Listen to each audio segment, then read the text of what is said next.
Fala, gente, como é que vocês estão? Tudo certo? Vamos nessa, sem enrolação, direto ao ponto para tratar sobre as últimas informações do dia do Inter. Falando aqui sobre novidades, coisas positivas, situações importantes que Ramon Dias deve ter já no final de semana diante do Atlético Mineiro. E claro, a gente também vai repercutir aqui toda essa treta envolvendo D'Alessandro e Bernabé no vestiário colorado.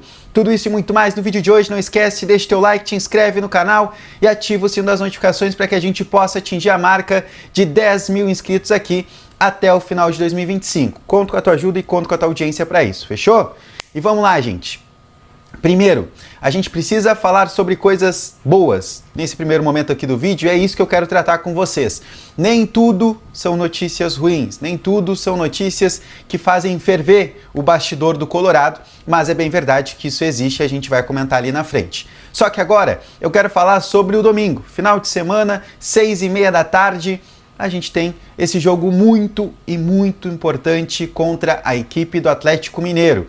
Ontem a gente teve a ajuda do René. O René fez um gol de falta, o Fluminense venceu por 1-0 o Ceará, então colocou e deixou tudo zerado nos jogos do Ceará. O Ceará tem o mesmo número de jogos que o Inter, para que o Ceará também chegue nessa reta final de temporada, chegue nessa reta final de Campeonato Brasileiro, brigando pelo Z4.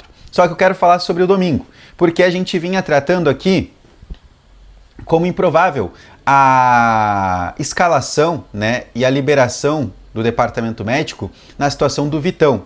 O Vitão teve uma lesão lá no jogo contra o Bahia na semana passada de estiramento no ligamento colateral medial do joelho esquerdo. E cara, quando tu traz isso, né, o Inter trouxe essa situação do departamento médico, tu vai começando a ir atrás de especialistas para conversar, para tentar entender quanto tempo demora para que ele esteja disponível. E aí a informação que se tem era de 1 a 3 semanas. E essa evolução foi muito rápida do Vitão nessa situação do estiramento, tá? E aí é o ponto importante. O Vitão já apareceu na terça-feira, quando teve a reapresentação no CT, fazendo trabalhos com bola, né? E aparentemente ele estava numa evolução muito rápida. E é isso que aconteceu também nesses últimos treinos. O Vitão, hoje, a tendência é que esteja à disposição do Ramon Dias, que o Ramon Dias ganhe ele como reforço para esse jogo, tá? Vai 100%, Juliano? Eu acredito que não. Eu acho que ele está indo muito mais no sacrifício. Por aquilo que a gente colhe de informação de bastidor envolvendo essa situação de jogadores, a do Vitão é muito mais sacrifício. Claro que não é no sacrifício a ponto de, cara, chega um certo momento do jogo, o Vitão pode até ter uma lesão ainda mais grave, né, no joelho esquerdo dele. Mas 100% eu acredito que o Vitão não esteja para o final de semana. Só que aquilo é um jogo muito importante. Se o Inter tiver qualquer falha defensiva, depois é na conta de departamento médico, é da comissão técnica, de não ter botado o Vitão no sacrifício. Então, talvez pensando muito nisso, um setor que é um dos grandes problemas do Inter em 2025, que é o setor defensivo, que vem vazando diversas vezes, ter o Vitão é um pouco mais de garantia de que possa não vazar essa zaga diante do Atlético Mineiro.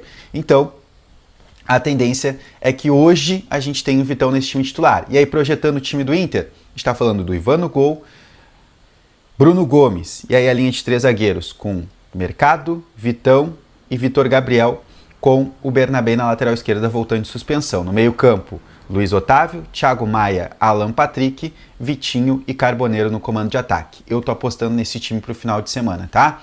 E outra situação que eu falei também envolvendo o departamento médico, uma outra notícia também importante, só que não para esse final de semana, é falando sobre o Alan Rodrigues. O Alan Rodrigues também vai ficar disponível, só que só para a semana que vem no jogo contra o Bahia no Beira-Rio, tá?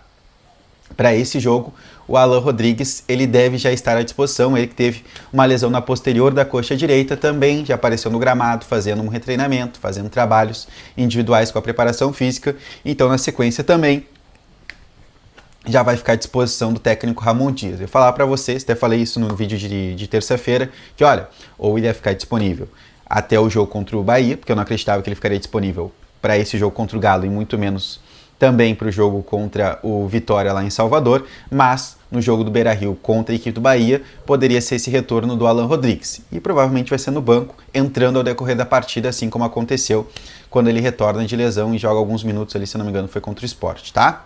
Agora a gente precisa falar um pouquinho aqui sobre toda essa situação envolvendo D'Alessandro e Bernabei, gente. Porque a informação é forte e a gente precisa repercutir aqui sobre esse possível desentendimento que vem acontecendo no bastidor, informação do Lucas Dias, tá?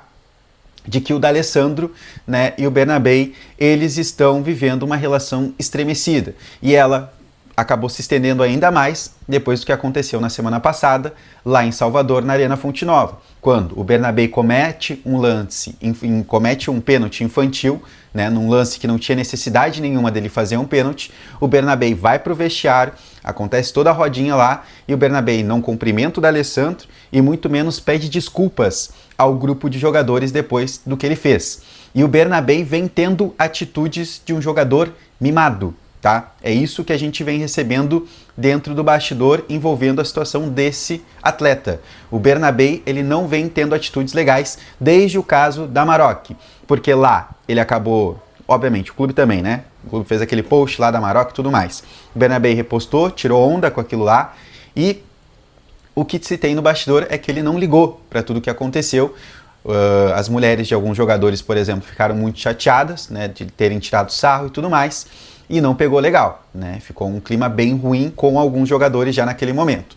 O tempo passou, o Bernabei, por exemplo, né, era um dos os jogadores mais queridos pela torcida, começou a falhar, né? E aí também começou a pegação de pé, e tá certo, porque ele não estava tendo bons jogos, e isso começou a afetar também a cabeça do Bernabei. O Bernabei começou a perder a confiança, não conseguindo mais entregar aquilo que ele entregou na temporada passada e pelo menos até o Gauchão. Isso ele não conseguiu mais. E para fechar com chave de ouro, a cereja do bolo, ele faz semana passada aquela pataquada do pênalti em cima do Ademir, né? E aí, quando chega no vestiário, ao invés dele assumir a bronca, assumir a culpa, pô, gente, desculpa, acabei errando, não era para ter feito o pênalti, peço desculpas para vocês. Ele não teve esse tipo de atitude, pelo contrário, né, não deu muita bola para isso. E aí depois o D'Alessandro foi tentar conversar com ele nem cumprimenta o D'Alessandro, aí ficou um clima muito ruim nesse sentido. Mas foi o D'Alessandro também, ó, não é assim, né, tem que me respeitar, tô acima de ti, já vivi o que tu viveu, já fui boleiro, já tive atitudes infantis como essa, então baixa a bolinha. E aí existiu esse conflito entre D'Alessandro e o Alexandre Bernabei. Como está sendo resolvido isso, né? Totalmente, né, mais internamente essa situação. Só que é mais uma relação estremecida no meio de um caos total, e isso que preocupa todo mundo. Agora, pode chegar no final de semana agora, depois o Bernabei, por exemplo, não teve a oportunidade de jogar contra o Fluminense porque ele estava suspenso pelo 3º cartão amarelo. Mas ele pode muito bem dar uma resposta não só para o D'Alessandro, para o grupo de jogadores, mas para a torcida também, que ó, não pedi desculpas, destratei um cara que é ídolo no clube, não estou fazendo a minha parte também como jogador, né? Não estou entregando dentro de campo, a torcida está chateada comigo, vou fazer um grande jogo contra o Atlético Mineiro, vou dar a volta por cima, vou beijar o escudo e a gente faz as pazes. Isso pode acontecer, mas pelo que a gente vem tendo de relatos sobre como era Bernabei no Lanús, no Celtic e agora as atitudes aqui no Inter, não parece ser por esse caminho que ele vai ter, mas tomara que tenha, porque é um jogador que já demonstrou ter qualidade, mas aqui tá faltando bastante, tá certo, gente? Mas deixa teu comentário o que tu acha sobre toda essa situação, não esquece de deixar teu like e te inscrever no canal pra gente chegar na meta de 10 mil inscritos, fechou? Beijo, tamo junto, até mais, tchau!